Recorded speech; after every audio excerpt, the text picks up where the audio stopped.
Hello दोस्तों। अगर आपने मॉडर्न हिस्ट्री पढ़ रखा है तो आपको रिवीजन बीच बीच में करना चाहिए। और इसमें एक शॉर्ट नोट्स दृष्टि का मैंने डाउनलोड किया है इंटरनेट से, तो उसको एक रीडिंग मार लेते हैं। इससे आपका जो भी पढ़ा है मॉडर्न हिस्ट्री में आपका सब कुछ रिवीजन हो जाएगा। और ये जो इसमें की पॉइंट्स हैं तो वो सारा चीज़ एकदम टिप पर होना चाहिए। तो इसको हम पढ़ते हैं। गवर्नर जनरल और भारत के वायसराय। भूमिका। भारत पर ब्रिटिश शासन एक व्यापारिक इकाई के रूप में तब शुरू हुआ जब 31 दिसंबर 1600 ईस्वी को ईस्ट इंडिया कंपनी ने रानी एलिजाबेथ से रॉयल चार्टर प्राप्त किया और लगभग 3 शताब्दियों की समयावधि के भीतर ब्रिटिश शासन एक व्यापारिक शक्ति में परिवर्तित होकर दुनिया की सबसे बड़ी राजनीतिक शक्तियों में से एक हो गए। एक छोटा सा द्वीपीय देश होने के बावजूद ब्रिटेन दुनिया में सबसे बड़े साम्राज्यों में से एक के रूप में स्थापित होने में सक्षम हो गया, जिसके बारे में अक्सर कहा जाता है कि वह साम्राज्य था जिसका सूर्य कभी अस्त नहीं होता था। यह उपलब्धि ब्रिटेन ने अपने उपनिवेशों की मजबूत एवं कुशल नौकरशाही की पृष्ठभूमि में हासिल की। भारत में उसने ब्रिटिश गवर्नर जनरल और वायसराय के माध्यम से नियंत्रण स्थापित किया। तो अब सबसे पहले देखते हैं बंगाल का गवर्नर जनरल। आप देखेंगे कि 1773 ईस्वी से 1833 ईस्वी तक, तो इस पीरियड में जो भी गवर्नर जनरल होते थे उन्हें बंगाल का गवर्नर जनरल कहा जाता था। जब ईस्ट इंडिया कंपनी भारत आई तो उसने बंगाल के गवर्नर को पद के माध्यम से बंगाल पर अपना नियंत्रण स्थापित किया। बंगाल के पहले गवर्नर रॉबर्ट क्लाइव थे। अन्य प्रेसिडेंसी बॉम्बे एवं मद्रास के पास अपने स्वयं के गवर्नर थे। हालांकि रेगुलेटिंग एक्ट 1773 के पारित होने के बाद बंगाल के गवर्नर का नाम बदलकर बंगाल का गवर्नर जनरल रख दिया गया। तो पहले बंगाल का गवर्नर था, फिर बंगाल का गवर्नर जनरल। बंगाल के गवर्नर जनरल वारेन हेस्टिंग थे सबसे पहला, मतलब रॉबर्ट क्लाइव गवर्नर थे। उस समय तीनों अलग अलग गवर्नर होते थे, बम्बे प्रेसिडेंसी, मद्रास और कोलकाता, बंगाल। तो सब गवर्नर थे, लेकिन अब गवर्नर जनरल हो गए। और गवर्नर जनरल कौन बने? तो वारेन हेस्टिंग। इस अधिनियम मतलब रेगुलेटिंग एक्ट 1773 के माध्यम से बम्बे एवं मद्रास के गवर्नर ने बंगाल के गवर्नर जनरल के अधीन कार्य किए। अब देखिए भारत का गवर्नर जनरल, ये 1833 से 1858 तक। ये चार्टर एक्ट 1833 द्वारा बंगाल के गवर्नर जनरल का पद नाम पुनः बदलकर भारत का गवर्नर जनरल कर दिया गया। भारत के पहले गवर्नर जनरल विलियम बेडिंग। यह पद मुख्य रूप से प्रशासनिक उद्देश्यों के लिए था और इसे ईस्ट इंडिया कंपनी के कोर्ट ऑफ डायरेक्टर्स को रिपोर्ट करना था। वायसराय 1858 से 1847 ईस्वी तक, आज़ादी तक ये वायसराय हुए। 1857 के विद्रोह के बाद कंपनी के शासन को समाप्त कर दिया गया और भारत ब्रिटिश ताज के सीधे नियंत्रण में आ गया। और यहाँ पे एक अधिनियम आता है 1858 में, भारत सरकार अधिनियम 1858। तो ये जब पारित हुआ तो जिसने भारत के गवर्नर जनरल का नाम बदलकर भारत का वायसराय कर दिया। वायसराय को सीधे ब्रिटिश सरकार द्वारा नियुक्त किया गया था। भारत के पहले वायसराय लॉर्ड कैनिंग और भारत के महत्वपूर्ण गवर्नर जनरल एवं वायसराय तथा उनसे संबंधित प्रमुख घटनाएं को आप इस पर देखिए। आपने सब कुछ पढ़ ही रखा होगा आप अगर प्रिपरेशन कर रहे हैं तो। वारेन हेस्टिंग 1773 से 1785 तक, ये एकदम याद रखना है। ये जो सीक्वेंस और जो भी डेट्स और कहीं कहीं पे ईयर्स और जितने भी इवेंट्स हैं वो सब उनसे जुड़ा हुआ है, तो उन्हें याद रखना जरूरी है। Warren Hasting regulating act 1773 Warren Hasting के टाइम में, मतलब ये 1773 से 1885 का बीच का बात। Pitt's India act 1784। वर्ष 1774 का रोहिल्ला युद्ध, ये भी वारेन हेस्टिंग के समय हुआ। 1775 से 82 तक प्रथम मराठा युद्ध और 1722 में सलवाई की संधि, 1782 ईस्वी में। और वर्ष 1780 से 84 में दूसरा मैसूर युद्ध। तो आप मराठा युद्ध का सब सीक्वेंस एक अलग से याद रख लें और मैसूर युद्ध का भी सारा सीक्वेंस अलग से याद रख लें। फर्स्ट कब हुआ, टीपू सुल्तान कब मारे गए, वो सारे इवेंट, हैदर अली, इस प्रकार से। लॉर्ड कॉर्नवालिस के समय में तीसरा मैसूर युद्ध, श्रीरंगपट्टनम की संधि, कॉर्नवालिस कोड, बंगाल का स्थायी बंदोबस्त, ये सब बहुत ही फेमस क्वेश्चन है। 1793 में बंगाल का स्थायी बंदोबस्त किसके समय में हुआ, तो लॉर्ड कॉर्नवालिस के समय में। लॉर्ड वेलेस्ली, सहायक संधि प्रणाली का परिचय, चौथा मैसूर युद्ध, दूसरा मराठा युद्ध। फिर लॉर्ड मिंटो, रंजीत सिंह के साथ अमृतसर की संधि। लॉर्ड हेस्टिंग, एंग्लो नेपाल युद्ध, सुगौली की संधि 1816।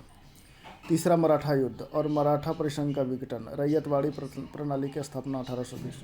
लॉर्ड एमहेट, पहला बर्मा युद्ध 1824 से 1826। लॉर्ड विलियम बेटिंग, सती प्रथा का उन्मूलन 1833 का चार्टर एक्ट। लॉर्ड ऑकलैंड, पहला अफगान युद्ध 1838 से 42।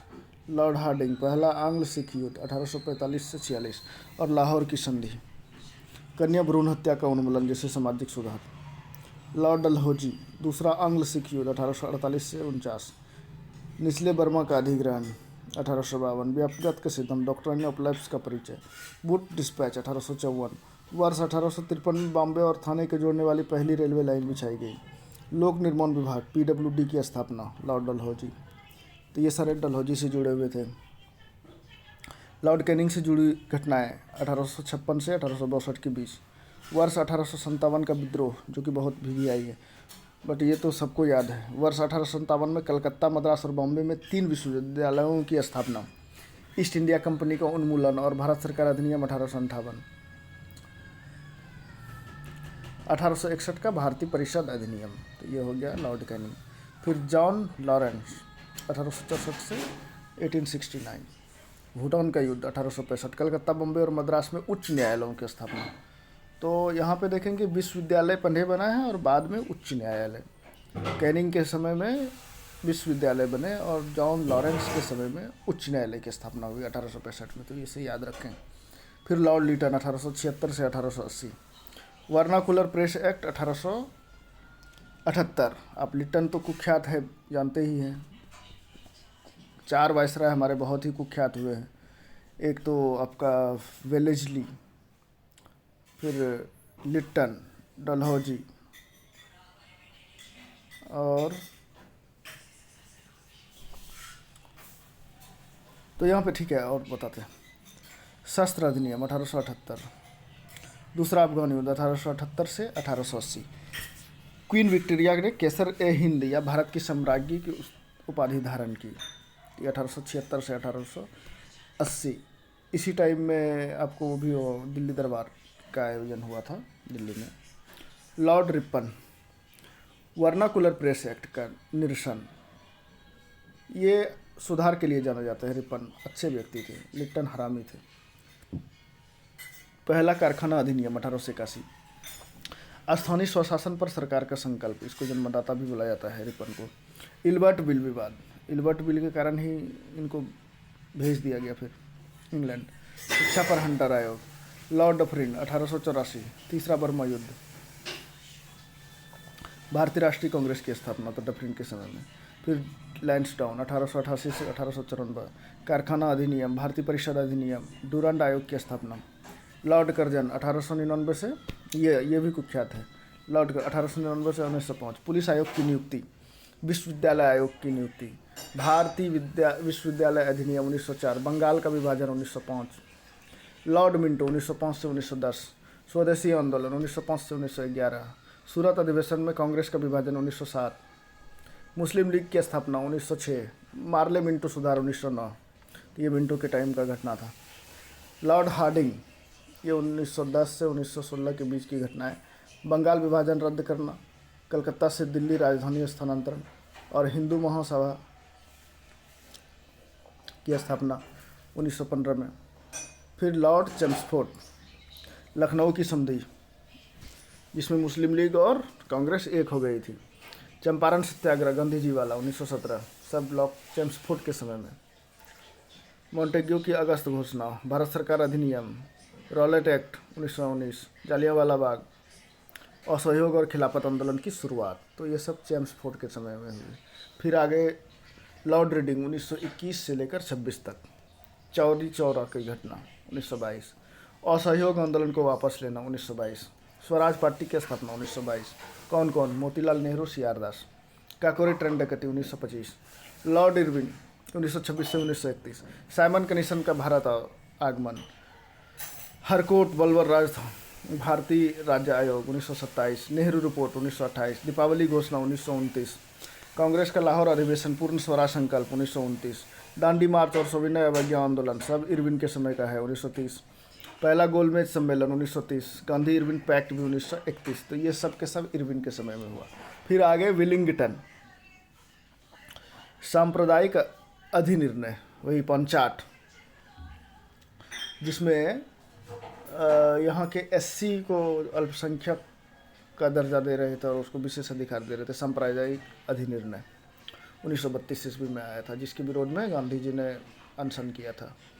दूसरा और तीसरा गोलमेज सम्मेलन सब विलिंगटन के समय, पूना पैक्ट 1932 के समय, भारत सरकार अधिनियम 1935, और अब आएंगे लिनलिथगो 1936 से 1944 तक।